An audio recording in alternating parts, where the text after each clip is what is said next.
ఇది మరొక కురుక్షేత్ర యుద్ధం. అవినీతి, అక్రమాలు, దుర్మార్గాలు, దౌర్జన్యాలు, అక్రమ కేసులు, దొంగ ఓట్లు, అరాచకాలకు చరమగీతం పాడేటువంటి చరిత్రాత్మకమైనటువంటి సభ. 5 ఏళ్లు చేతగాని చేవదచ్చిన నికృష్టమైన పాలనపై లక్షలాది మంది తెలుగుదేశం, జనసేన, బీజేపీ వీర సైనికులు ఈ దిక్కుమాలినటువంటి ప్రభుత్వం పోవాలని దిక్కులు మారుమోగేలా గర్జిస్తూ ప్రభుత్వాన్ని గర్జిస్తూ ప్రజాగళాన్ని సూటిగా, ఘాటుగా, వాడిగా, వేడిగా వినిపిస్తున్న అరుదైన అద్భుతమైనటువంటి సభ ఇది. ఈ సభకు 2 ప్రత్యేకతలు ఉన్నాయి. ఒకటి, 2014లో ఎన్డీఏ కూటమి గుంటూరులో సభ జరిగింది. ఎందుకంటే సెంటిమెంట్గా కూడా చెప్తా ఉన్నాను, గుంటూరుకు ఉన్నటువంటి సెంటిమెంట్. రెండో సభ 2024లో తిరిగి ఓల్డ్ గుంటూరు, ఉమ్మడి గుంటూరు జిల్లాలో తిరిగి ఎన్డీఏ కూటమి ఆధ్వర్యంలో జరుగుతున్నటువంటి అతి గొప్ప సభ ఇది. అంతేకాకుండా 2014లో నేను గుంటూరు జిల్లా పార్టీ అధ్యక్షునిగా ఉన్నప్పుడు తిరిగి మరలా మా నియోజకవర్గంలో 2వ సభ జరగటం, 2 సభలకు కూడా నేను పర్యవేక్షణ వహించేటువంటి అవకాశం నా జీవితంలో ఎప్పటికీ మర్చిపోలేనటువంటి సంఘటన నేను మీకు తెలియజేస్తా ఉన్నాను.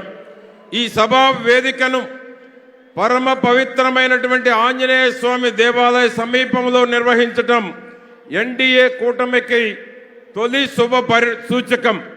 అఖండమైన మన విజయ యాత్ర కని విని ఎరుగని రీతిలో రాబోతున్న ఫలితాలకు ఇది శ్రీకారం. మహాకూటమి మాన్యులు మన దేశ ప్రధాని ధర్మరాజు అయితే తెలుగువారి ఆత్మవిశ్వాసాన్ని ప్రపంచ నలుమూల చాటి చెప్పినట్టు మన ప్రియతమ నేత, సమర్థుడైన సంక్షోభ నివారణను ప్రపంచంలో ఏ నాయకుడు చేయని విధంగా పరిష్కరించే గొప్ప పరిపాలనా దక్షుడు చంద్రబాబు నాయుడు గారికి శ్రీకృష్ణుడైతే, తెలుగు చలనచిత్ర రంగంలో పవర్ స్టార్ కోట్లాది అభిమానుల ఆరాధ్య దైవమైన గొప్ప నటుడు జనసేన సారథి శ్రీ పవన్ కళ్యాణ్ అర్జునుడు. ఈ ముగ్గురి అపురూపమైనటువంటి కలయిక తిరుగులేని విజయానికి జయభేరి. కురుక్షేత్ర యుద్ధంలో కృష్ణార్జున రథంపై ఉన్న జెండాలో ఉన్నది సాక్షాత్తు ఆంజనేయ స్వామి. అనితర సాధ్యమైన ఈ సభ జరుగుతున్న ప్రదేశం శ్రీ ప్రసన్నాంజనేయ స్వామి ఉన్న పరమ పవిత్రమైనటువంటి నేల. అందుకే మనకే విజయం, మనదే విజయం.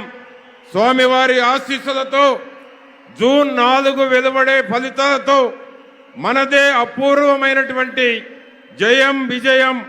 ఈ సభకు